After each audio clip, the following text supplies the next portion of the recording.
In a world where technology is constantly evolving, the line between academic honesty and cheating has become increasingly blurred. With the rise of AI-powered tools like ChatGPT, students are now able to generate essays and complete assignments at a rapid pace. But is this a violation of academic integrity? Okay, full disclosure. I didn't write that introduction. No one here at WISN did. A chatbot did. And that's the problem schools are facing. Are students turning in their work or bots? Here's my story, and I promise I did write this. Those people immigrated to America. For 20 years, Kevin Guilfoyle has taught at Waukesha's Carroll University, seeing students use all kinds of tools to master his class. The threads that go through that are the same. But he has never seen anything like this. I learned about it online, and it was much less hey, look at something cool. It was oh my God, the sky is falling. He's talking about ChatGPT, rolled out on the web in November. The free artificial intelligence can write an essay, construct computer code, even compose cover letters based on whatever prompt it's given within seconds, making professors like Dr. Guilfoyle worry about cheating. You can get a perfectly adequate sort of B minus content without having done any reading or any searching for yourself. So, how's it work?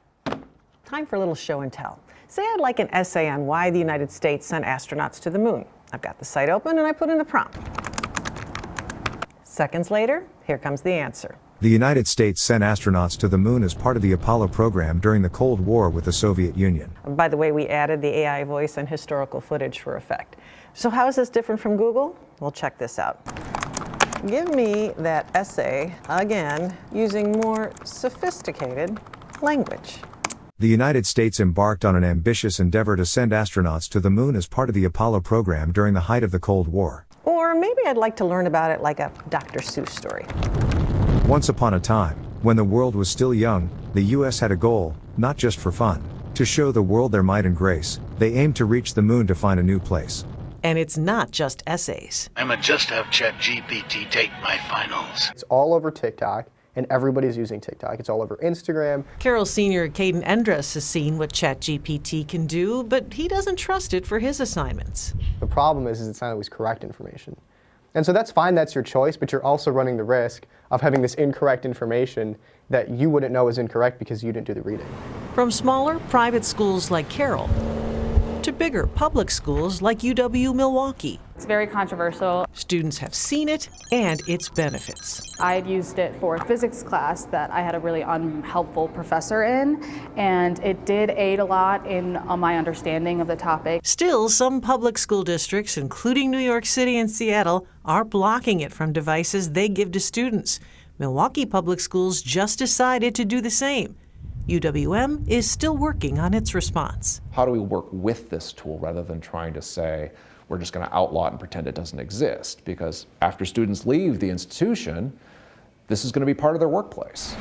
Back at Carroll, I think it's a game changer. Provost Mark Blagan says they too are still figuring out what to do, but he knows it's spreading. My 15-year-old daughter knew about it probably before I did. So does that scare you at all? It does scare me. You know, being an educator and being the product of two teachers, always valuing education and putting in the hard work, it's different for me, right? Blagan says what he would ask his daughter and any student is what they use ChatGPT for and how they cite it in their work.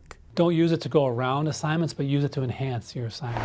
For Dr. Guilfoyle, it's about tailoring his exams and assignments to what's discussed in class. The more specific you make the questions to particular things, the harder it is for ChatGPT to scour the internet for answers. But he knows ChatGPT must be confronted. Nothing goes away if you pretend it's not there. So ChatGPT, which stands, by the way, for Generative Pre-trained Transformer, in case you were wondering, will likely be with us for a while, even though, as that one student said, the information is not always accurate. And you said MPS just announced that it is blocked on school devices. You know, and I asked some other districts too. Students at Arrowhead High School can't access it on its school network.